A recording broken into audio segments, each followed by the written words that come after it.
मोदी जी हिंदुओं का बचाओ, हिंदुओं का बचाओ, हिंदुओं का मारा जा रहा है।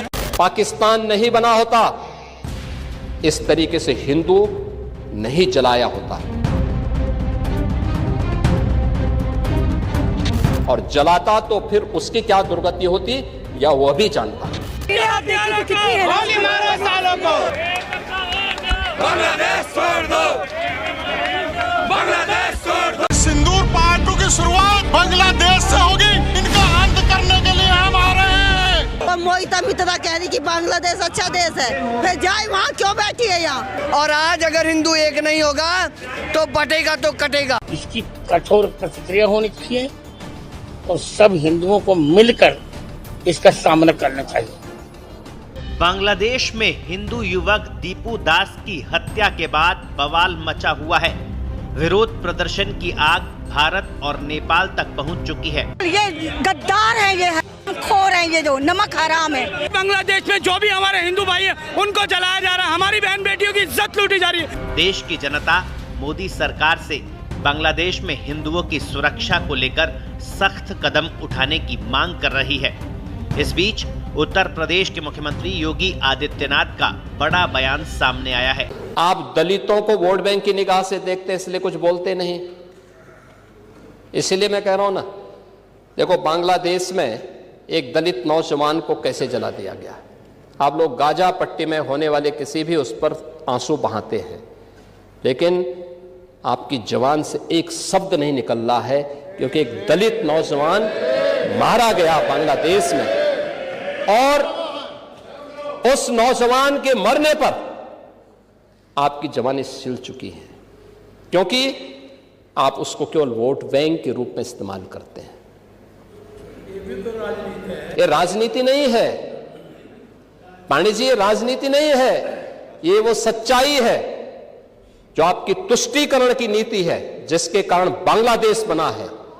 अगर बांग्लादेश पाकिस्तान नहीं बना होता, इस तरीके से हिंदू नहीं जलाया होता, और जलाता तो फिर उसकी क्या दुर्गति होती या वह भी जानता। ये सुरक्षा की गारंटी, वहां मारे जा रहे हैं हिंदू, आप लोग नहीं बोलेंगे। एक कैंडल मार्च निकाल के चलते हैं गांजा के मुद्दे को लेकर के, लेकिन पाकिस्तान और बांग्लादेश में हिंदू मारा जाता है तो आपके मुंह बंद हो जाते हैं, क्योंकि मरने वाला हिंदू है, दलित है, आप बोलेंगे नहीं।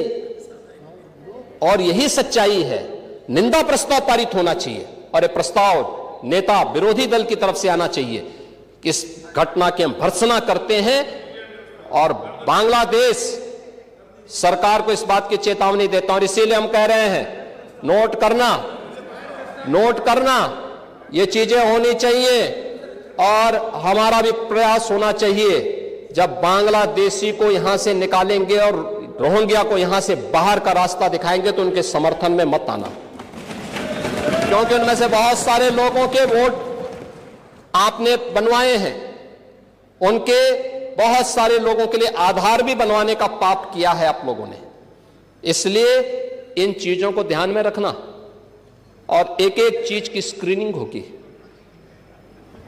बहुत प्रभावी कार्रवाई करेंगे। हमारे ही देश में रह करके हमारे लोगों के खिलाफ अपराध, और वहां पे निर्दोष हिंदुओं पर अत्याचार करोगे, निर्दोष सिखों पे अत्याचार करोगे, यह स्वीकार्य नहीं हो सकता है। आज कोई गुंडा किसी इंडस्ट्रीज को फोन नहीं कर सकता, किसी व्यापारी से गुंडा टैक्स नहीं ले सकता, नहीं कर सकता। अगर करेगा तो उसको भी मालूम है कि इसके परिणाम क्या होंगे। कोई जानबूझ करके उलझेगा तो उसको ही मालूम है कि जानबूझ के उलझने का मतलब अब वह स्थिति नहीं है कि जब पुलिस आगे आगे दौड़ती थी और गुंडे उसको पीछे से दौड़ाते थे। अब वह यूपी नहीं है, अब ये वह यूपी है जो हर प्रदेशवासी को सुरक्षा की गारंटी तो देता है, लेकिन हर गुंडे को इसके लिए चेतावनी भी देता है कि सुधर जाओ, नहीं तो यमराज के यहां जाने के रास्ते भी खुले हुए हैं और यमराज का बुलावा आ जाएगा।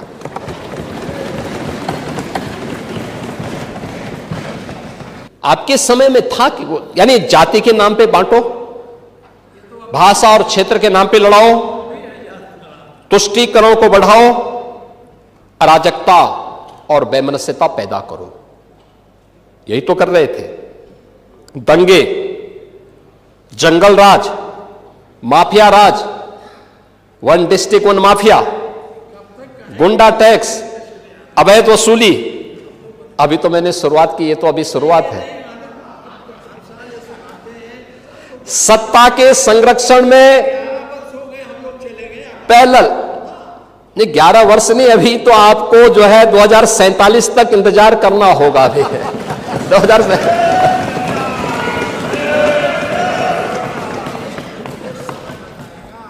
चाहे जो कहिए।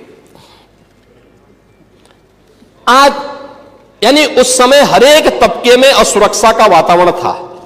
प्रदेश की छवि अराजकता की थी और स्थिरता की थी। और आज रूल ऑफ लॉ आज यूपी के अंदर है। कोई सांप्रदायिक दंगा नहीं है। दंगाई, ओह, दंगा कैसे होता और दंगाई का उपचार कैसे होना है, हाँ, तो बरेली के मौलाना से पूछ लो। अब यहां न कर्फ्यू है न दंगा है, अब यूपी में सब चंगा है। यह है नया यूपी। पूरी भर्ती की प्रक्रिया को तार तार हर व्यक्ति बेहाल था। आज उत्तर प्रदेश का नौजवान नौकरी प्राप्त कर रहा है।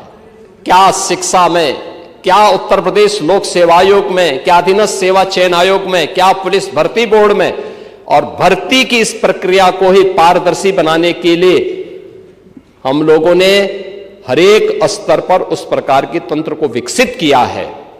और इसीलिए शिक्षा आयोग में भी उत्तर प्रदेश के रिटायर्ड डीजीपी को बिठाया है कि जैसे माफिया की कमर तोड़ी गई है, नकल माफिया की कमर को भी वहां बैठ करके ऐसे तोड़ना है। क्योंकि नकल माफिया आदत तो आप लोगों ने खराब की थी, लेकिन उनकी आदत को सुधारने का काम, क्योंकि जब भी कोई हैंकड़ी दिखाता है तो उसकी हैंकड़ी को ठीक करने का काम भी सरकार का होना चाहिए। और यही हमारे पद की शपथ भी है।